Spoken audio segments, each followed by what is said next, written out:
দেশের চলমান পরিস্থিতি নিয়ে জরুরি বৈঠক করেছেন বিএনপির স্থায়ী কমিটি।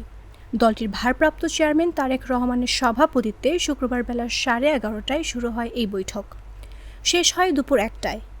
বৈঠকে অংশ নেওয়া সবাই গুলশান কার্যালয়ে বসেন এবং তারেক রহমান লন্ডন থেকে ভার্চুয়ালি যুক্ত হন। দলীয় সূত্র জানায়, বুধবার ও বৃহস্পতিবার ঢাকাসহ দেশের বিভিন্ন স্থানে আওয়ামী লীগ নেতাদের ঘরবাড়ি, স্থাপনা ও নামফলক ভেঙে ফেলার ঘটনায় উদ্ভূত পরিস্থিতিতে দলের করণীয় নির্ধারণের লন্ডন সময় ভোর 5:30টায় দলের নীতি নির্ধারকের সঙ্গে জরুরি বৈঠকে বসেন তারেক রহমান।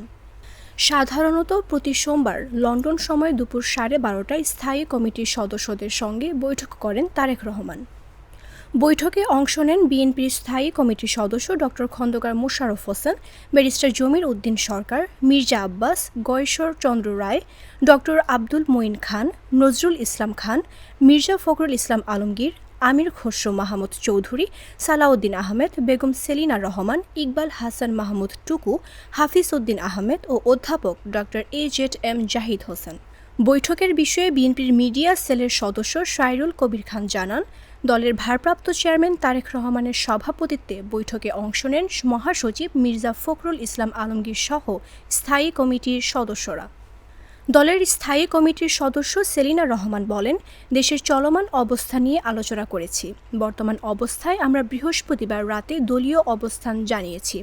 আরও যেসব সিদ্ধান্ত সেগুলো সামনে আসবে।